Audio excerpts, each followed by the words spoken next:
रसिकानो, दोस्तानो, नमस्ते. आपल्या सर्वांना शुभ दिवस. दोस्तानो, जीवन जगत असताना आत्मविश्वास हा आपल्या सोबतीला असायला पाहिजे. तरच आपल्या जीवनाचा प्रवास हा आनंदाचा होत असतोय. दोस्तानो, नशिबानं दुःखामागून दुःख देण्याचा किती हायदूस घातला तरी मनानं सोसण्याची तयारी ठेवावी लागत असते. कारण जेवढं दुःख नशीब देऊ शकतं तेवढं सुख सुद्धा त्याला द्यावं लागत असते. दुःखाचा मारा संपल्यावर आनंदाच्या राशी या निर्माण करेन यावर प्रबल विश्वास आपल्याकडे असला पाहिजे. पण दोस्तानो, त्या दुर्दैवी नशिबाला भीक घालणार नाही आणि कमजोर पडणार नाही. प्रामाणिक परिश्रमाची पराकाष्ठा करून माझ्यावर मिश्किलपणे हसणाऱ्या माझ्या फुटक्या नशिबाला मी माझा पुरुषार्थ दाखवून देईन असं मनाशी म्हणायचं असतं. आणि त्या माझ्या फुटक्या नशिबाला दोष देत बसणार नाही असा आत्मविश्वास बाळगायचा असतो. तरच दोस्तानो, आपला हा प्रवास आनंदाचा होत असतो.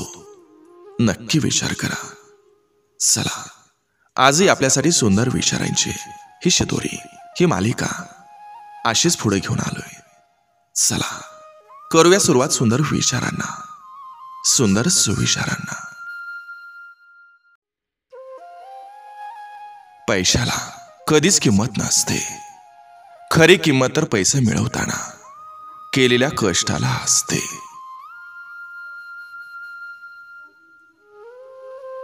ज्या घरची महिला ही हसतमुख असते त्या घरी नेहमी सुख सुख असतं.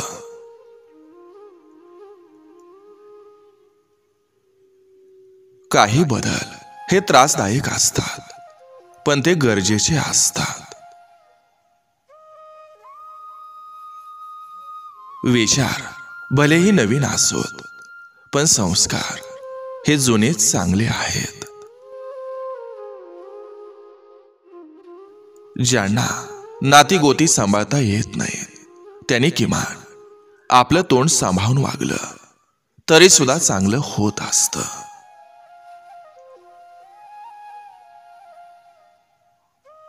आपल्या पाठीमागं नावं ठेवणारी माणसं ही गरज पडल्यावर गोड बोलत असतात.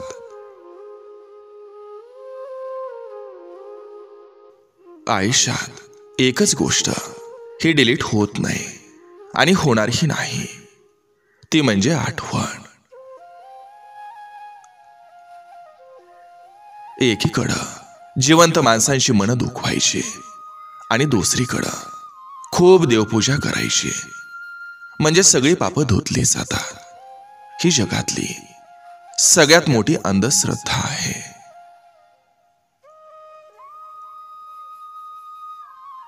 प्रेमळ आणि चांगल्या स्वभावाची माणसं ही किती दुखावली गेली तरी ती परत परत बोलण्याचा प्रयत्न करत असतात. कारण त्यांच्या मनात राग हा क्षणिक असतो आणि माया आपुलकी खूप असते. काही गोष्टी आनंदानं सोडून द्यायच्या असतात, जसं की त्या आपल्या नव्हत्याच कधी.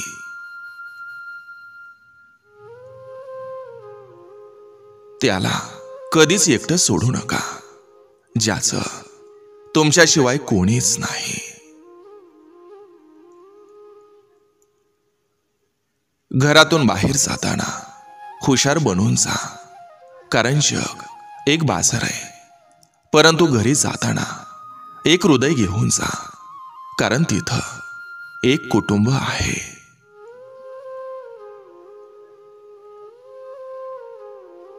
वेदना या दिसत नाहीत तरी रडवून जातात.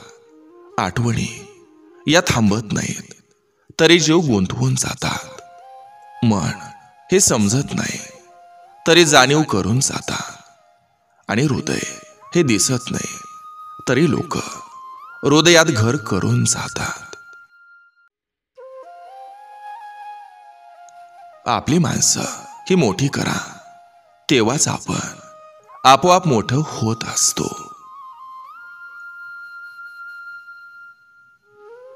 हक्काचं एक माणूस मनावरल्या 100 दुखण्यांना औषध असतो.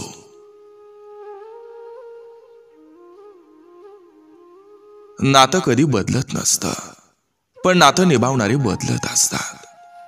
काही परिस्थिती अभावी ती बदलतात, तर काही मुद्दाम नवीन नवीन तर खूप आपलेपणा दाखवतात.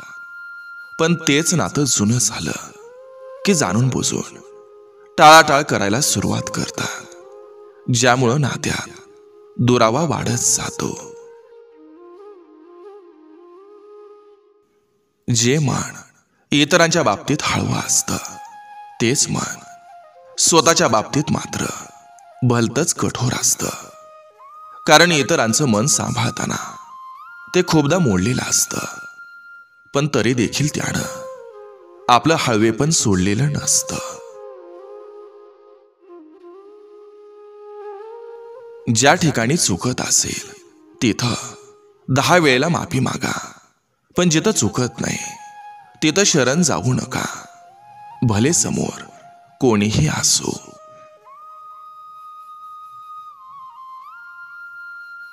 वारसा हक्कानं मिळालेल्या संपत्तीचा माज कधीच नसावा, तर स्वतःच्या कष्टानं कमवलेल्या पैशाचा गर्व असावा.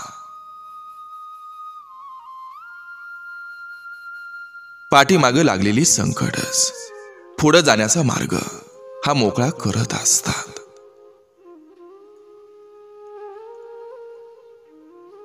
दिवस हे सगळ्यांचेच येत असतात, फक्त फरक हाच असतो की काहींचं लवकर येतात तर काहींचं उशिरा. पुरुष शरीरानं जरी मजबूत असला तरी आपल्या आवडत्या व्यक्तीसाठी मनानं तो फुलापेक्षा नाजूक असतो. कोणतंही दुःख पचवण्या अगोदर ते आधी भोगावं लागतं. इथं चंद्राला सुद्धा पौर्णिमेच्या अगोदर अमावस्येशी झगडावं लागत असतं.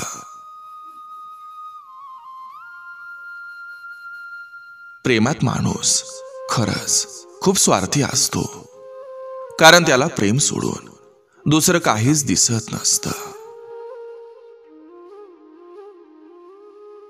एखाद्यानं चांगलं म्हणावं म्हणून चांगलं करू नका, एखाद्याचं चांगलं व्हावं म्हणून चांगलं करा.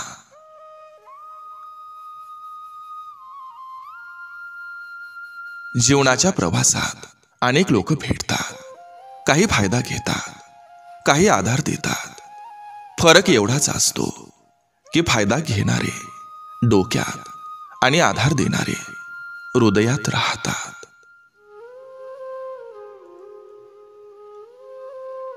दुःख सांगायचं असेल तर देवाला सांगा, कारण देव स्क्रीनशॉट किंवा सेल्फी काढत नाही.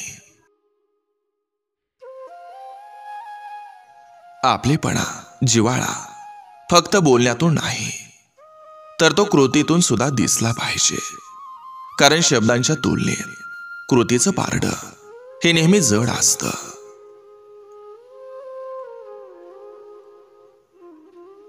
जीवनात 2 गोष्टी कधीच वाया जाऊ द्यायच्या नाहीत. एक अन्नाचा कण आणि दुसरा आनंदाचा क्षण.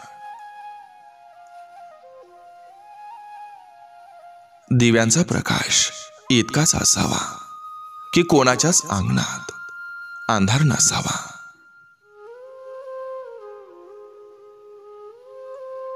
जागरूकता असावीच लागते.